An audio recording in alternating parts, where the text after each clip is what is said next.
All right, great. We are live. So I'm here with Joe Edgar of TenantCloud. And Joe, I'm really excited to have you on because I've had some clients mention your software and they're saying, hey, this might be something we can use in the future.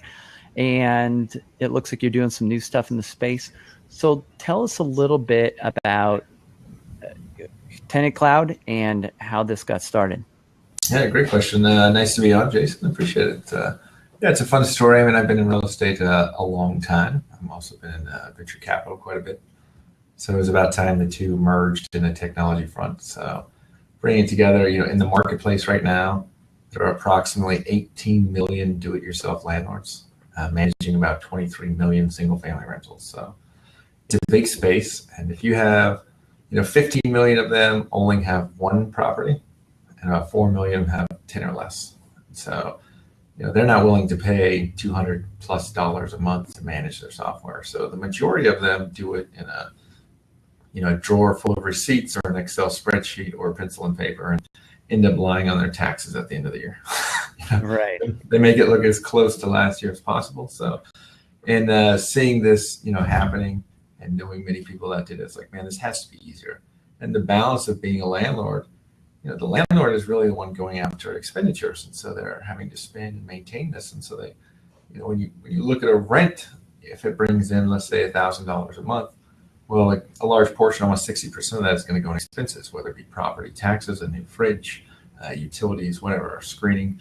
And so helping that landlord make those expense choices is important. And if we can work with vendors to then provide that, then we can offer it to the landlord and tenants for free. So that's really what TenantCloud is.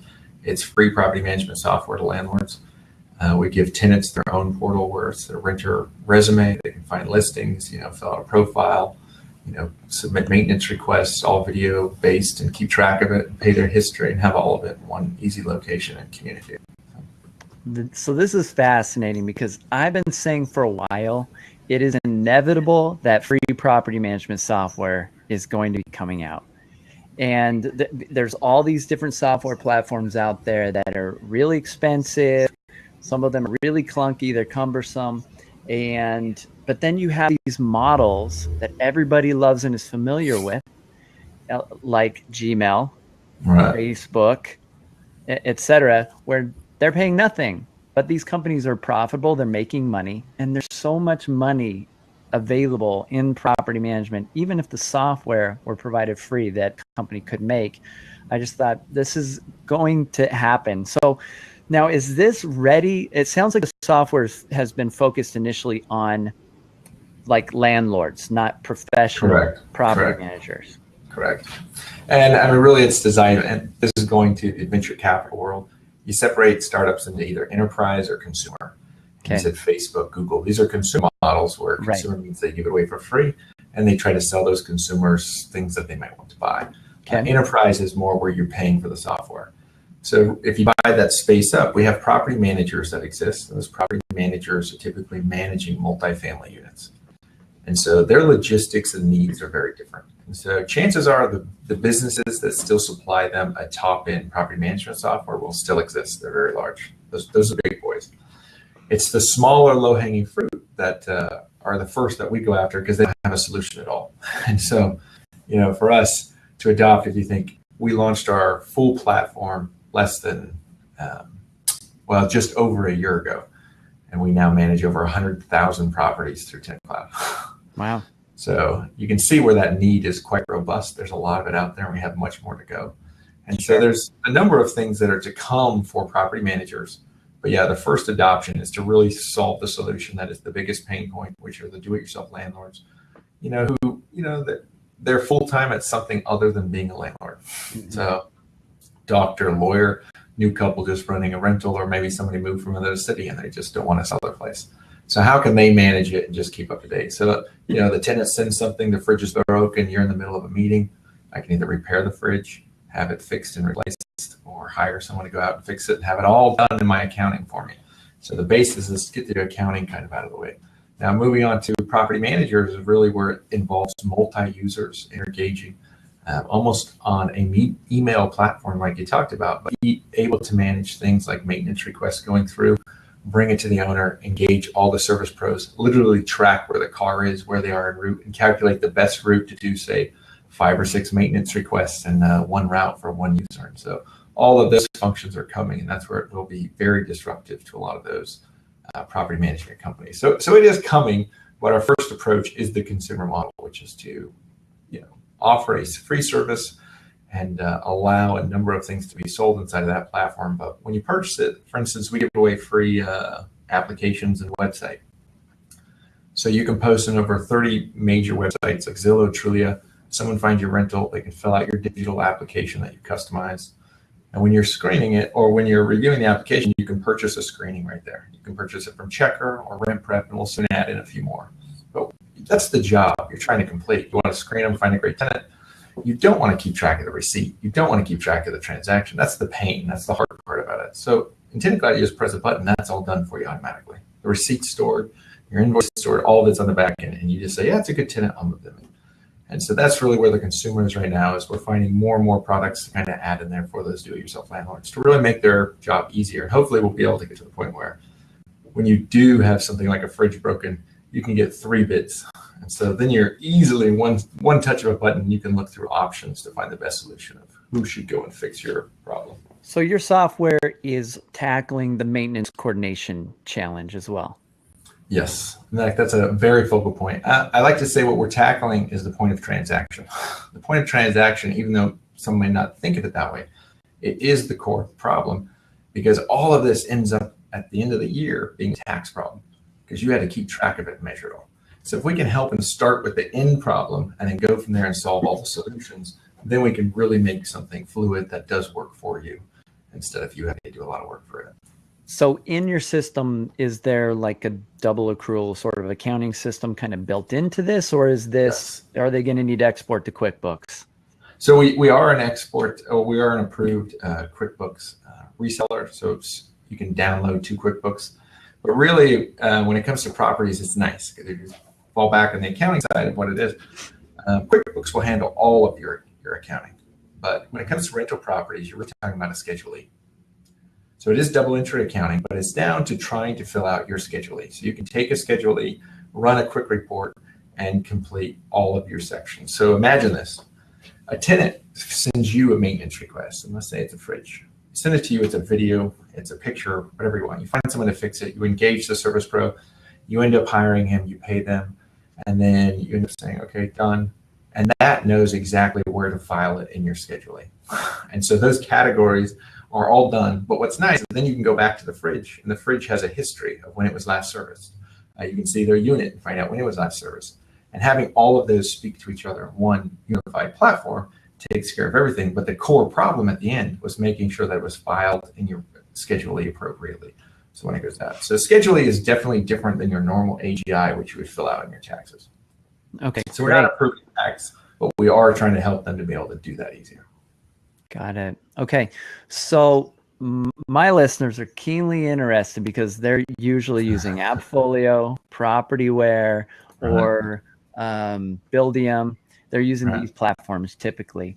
And so a new entry into the space, a lot of them aren't concerned so much about the cost, because one property for them could be, anywhere from $100 to $200 coming in every month. So they're not super concerned about the software costs like initially, but they're concerned about every single property that they're paying for with the software is a chunk of change. So what do you have planned on the enterprise side for these professional property managers, and will it be to the level of some of these software platforms? Yeah, in fact, I think we'll be able to surpass most of the software platforms, just because we're looking at it in a whole different aspect. And that is trying to find these basic problems that they engage with. Instead of having a tool that you have to log into and you have to manage, the tool should manage itself. And so, for instance, if you're a large property management company, and let's say you have, let's even downside, let's say you have 20 guys who go out and do repairs. You have maybe 5 sales agents who are trying to find new tenants, and then you have a whole accounting backend. Well, right now you'd have a platform that totally ignores the maintenance guys. You'll have something that tenants can barely log into. So they log in and they can write a description of what they need. Mm-hmm. And then you have salespeople who are totally disconnected to anything that's actually listed online. And so we'll be able to bring all of those into one platform where literally you can hit a button, find out where all your service guys are. They're all engaged in the same thing. They don't even have to hit a button. When they arrive, it will tell you they have arrived. And it's keeping the tenant engaged on when things are going to be fixed. And then it comes down to payments. I mean, engaging in payments is a frustration. And right now we're seeing a substantial amount of rent still paid in paper checks. And so trying to create a platform just to take care of automatic late fees, just to take care of payments collection, all on the front end, and have tenants and service pros be able to engage a system that's doing its own thinking, means it's cutting out your work effort of having to answer calls to tenants. So, and that means leads as well. So when a lead comes on, I mean, imagine being able to just hit a button and saying, all right, this property is now live. Leads can now go in, schedule an appointment, and the system will automatically confirm that they're going to be there the day of the appointment, just to make sure that no one drove out there for no good reason.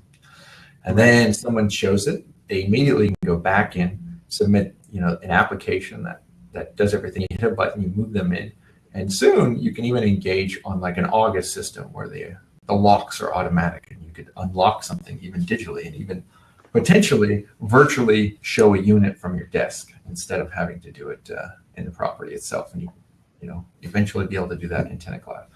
Yeah, so it's really. We did a really interesting interview the other day with PremPoint. Yes, that's exactly what we're talking about. And this is where those services, because TenantCloud, we see ourselves as a platform, not as the end product, but really as a platform to engage multiple products. And so companies like them would be able to, you'd be able to buy their service through TenantCloud and be able to operate and engage that platform right in one setting. So you're going to have an open API? Yes, that's what we hope to do. Okay. So right now we take API, we integrate into our system for sales on consumer front, because that's what consumer is. But once you get into enterprise, it's really about having our API available to them to integrate to how they use their system. Cool. So if somebody wants to use a certain platform for maintenance coordination, or they want to use a certain platform for tenant showing, scheduling, or a certain platform, the goal is to have this API that allows integration between these. Exactly. Yeah. Because you'll find everybody's going to bring lots of unique and wonderful quality products. And so the more we can allow a platform to engage all of them, then the better customized one property management company can be over the other. Yeah, and I believe integration really is the future, and this really allows property managers just to pick and choose the best software and best platforms, best vendors, best systems, which is a very different model than the AppFolio model, which is no API. Exactly. You can't offer an API if you're charging for software, so you're stuck. And that's where I say it's disruptive, because here we are saying, take it, let's all join together, let's all build something amazing.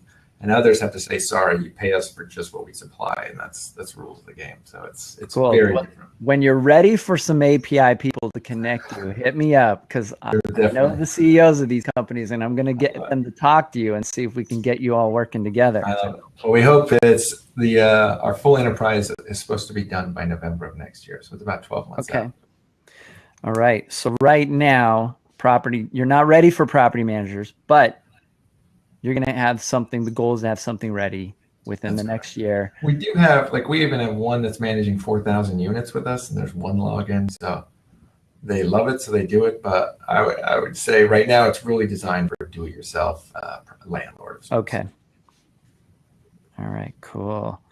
Well, that's definitely something to stay tuned and take a look for. But I've been telling people this is on the horizon for a while, because there's just been this opportunity in the space for somebody to come in and be a disruptive person and do this.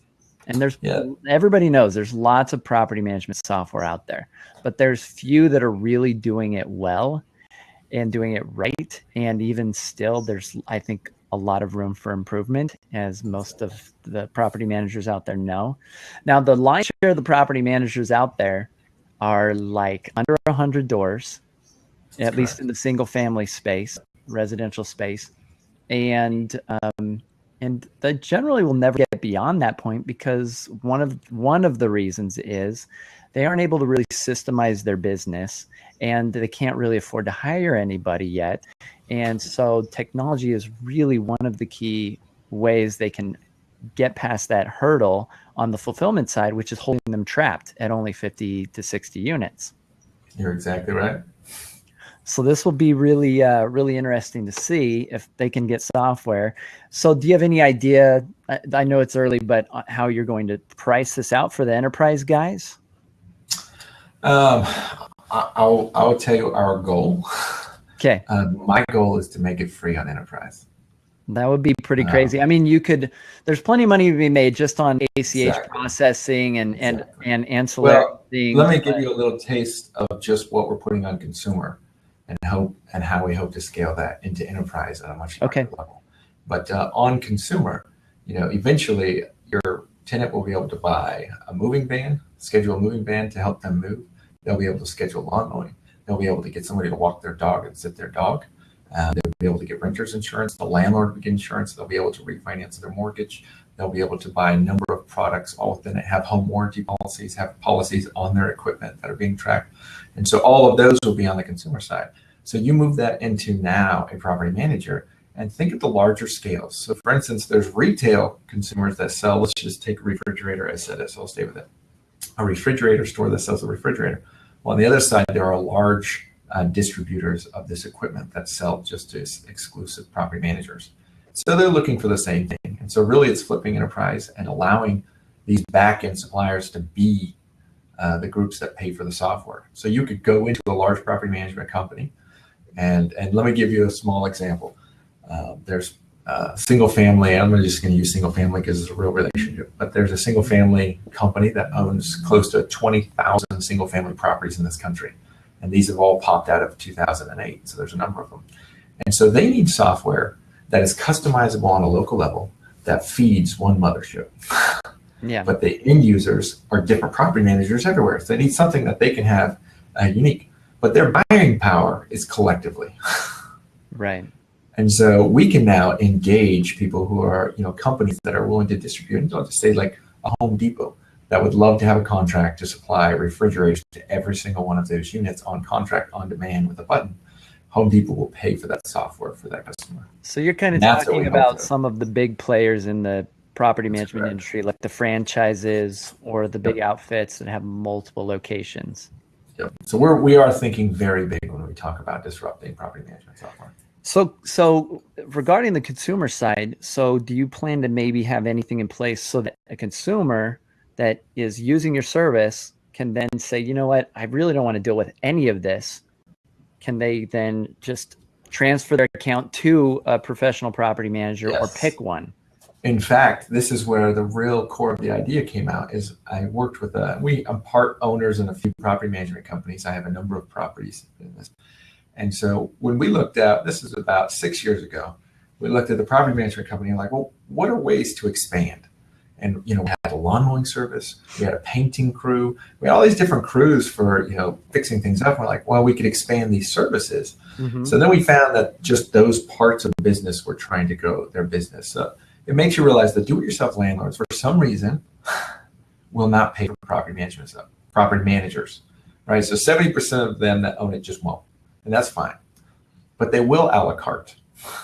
And that's where I think the advancement for property managers are. So property managers eventually will be an offering as a service pro in our model, where if you're like, well, I like a lawn mowing service, or I'm going to be gone for the weekend. I'd like someone to, be on call 24 hours for this weekend. So they're now going to be able to purchase things a la carte.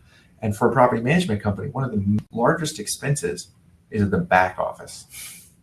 So that all the accounting they have to do, all this stuff, if we take that and do that for them, they can actually focus on what brings them in the largest margins, which are their labor services. And not even just the software, but I know guys that are using AppFolio or some of these software platforms, and then they're going and paying thousands of dollars a month to outsourcing companies to handle doing some of this back office stuff because the software really isn't doing some of these pieces for them. Yep. And they won't either. So if there's some very large companies, and they charge a set price, and they are the gold standard. So if you're a large, in fact, if you're a large apartment complex, you almost can't sell your property until you show it's on using certain property management software. And that is fine if it's up for disruption. And part of that is because they will not look outside. They don't know how to integrate. They don't know how to work with anyone else. They see only one vision. If you pay for software, we'll give it to you. If you don't, get out. And our software, we design it. We don't listen to our users.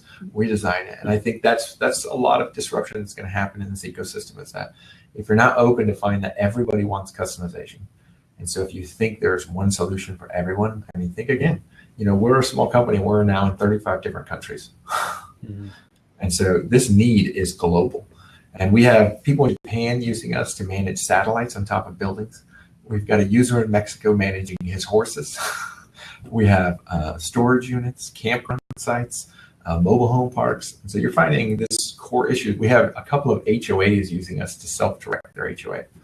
And so their tenants in the platform are homeowners paying their dues, and they manage all maintenance going through. So you find this problem is widespread. It's basic management tools. And all of them are looking to have basic expenditures and need access to those markets. And those expenditures come from companies that need to be integrated in a customized environment, because not everybody has the same expenditures. A homeowner versus a renter are two different things. So if you can't customize, which means integration, integration means, it can't be an exclusively, built system like some of the big boys. Yeah. So there's because currently there's this big disconnect. They've got their property management software, and then they need some CRM for the sales side. And those two don't talk to each other at all. Yep. And then they need some sort of task management or project management system for their internal team and staff. And then there's an inspection software, and then and then some of them are using a different vendor for inspections because it's better than the one their property management software has. And so I think the ability to be able to pick and choose which applications you really want to build your ultimate Voltron. I don't know if everybody understands that reference, but your ultimate system, then I think there's a huge competitive advantage. So this is really exciting. So what are some of the things, you've mentioned quite a few, but what are some of the things that you think really will make TenantCloud then stand out from some of these big guys like AppFolio, Propertyware, and Buildium? Well, right now it has been to be a end-to-end solution for the do-it-yourself landlords.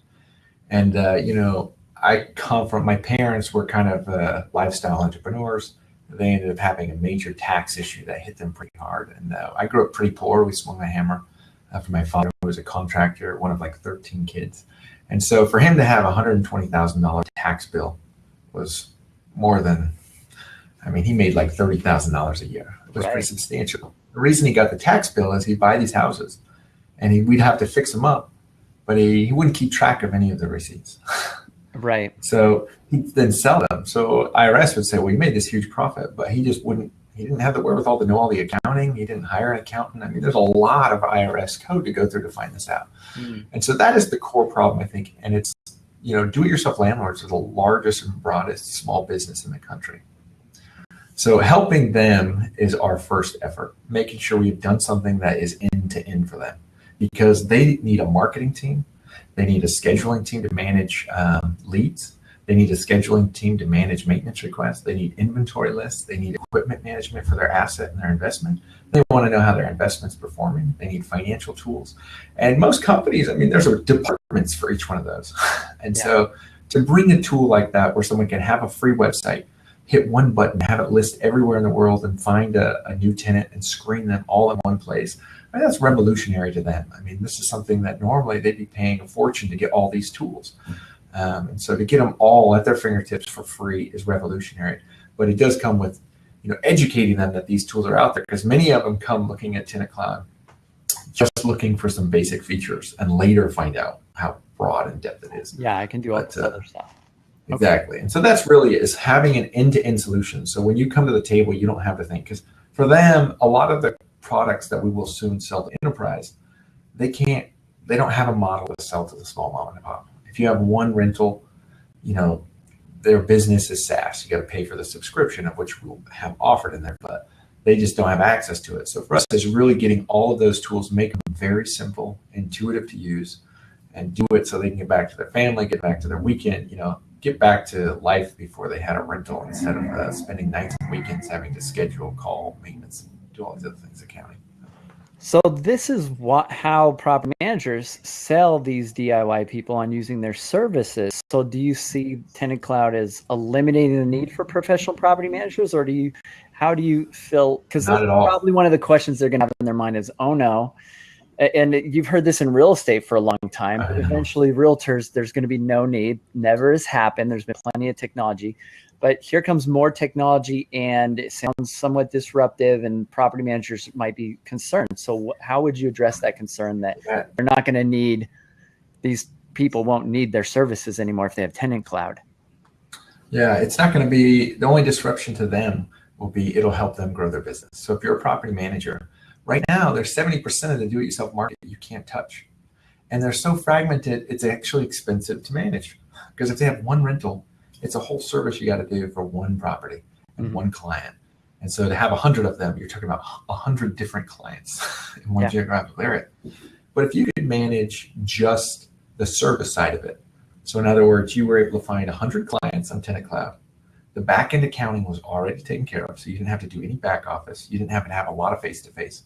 But you could say, all right, well, any of your maintenance requests, we'll go out, we'll do the first hour for $20, turn it on a la carte. And then you could turn what would have been 100 people into, say, 1,000 in a region, because now you have a platform like TenantCloud to manage all of that. And the back end is done by the individual. And so the hardest part of maintaining a client relationship is done for you. So really what you're talking about is if somebody calls in after hours or something like that, we could be an answering service.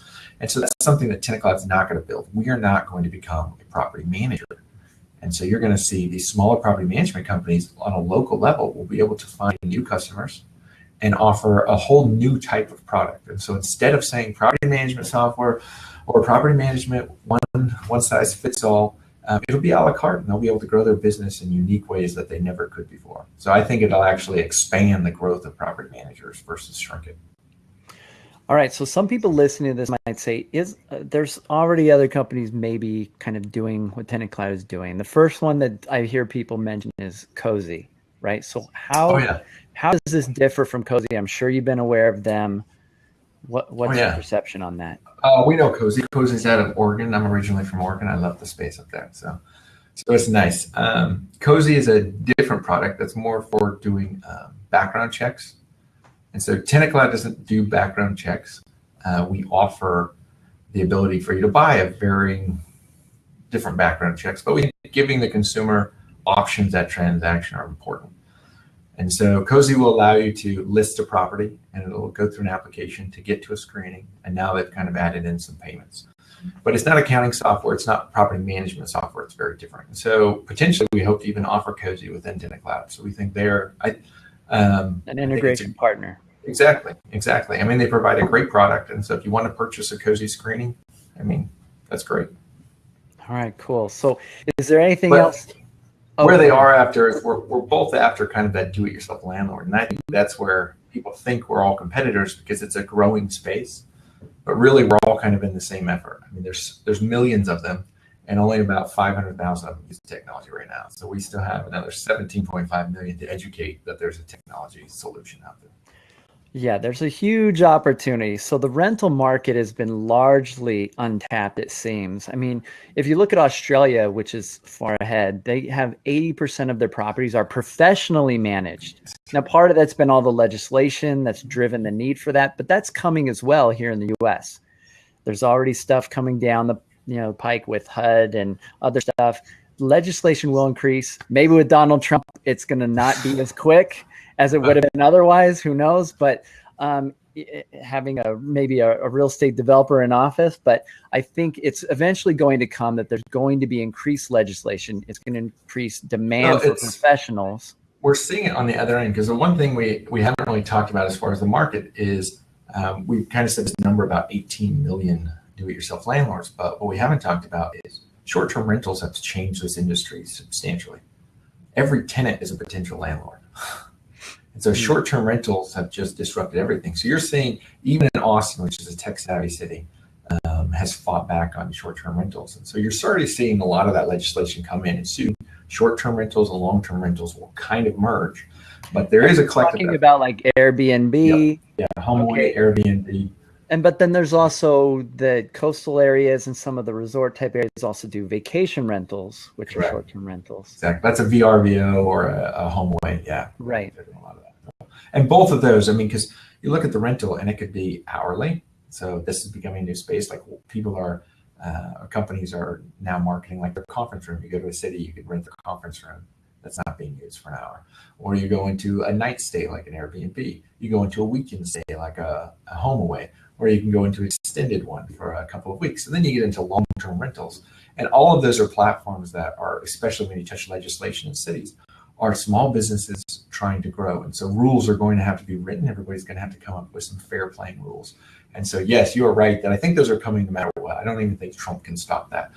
Communities are going to exist, and they're going to have to find a way to play fair within that space. And so I think it's going to be a nice, because it has to be a balance. I mean, people have to still be able to grow their own business and not require a property manager. So I lived in Australia for a number of years, and it has gone, it's not as easy to manage your own property there. And so there now is some pullback happening. But in here, it's kind of a mix where you can start a small business, become a property manager. So there will be a balance, but it also will include tenants. How do tenants manage rental, like a sublease that I just leased? And so it'll be a fun space that it's much larger than we think it is. There's just in single family rentals, there's 70 million tenants. So. All right. So is there anything that I missed about TenantCloud that you think would be relevant or interesting to professional property managers?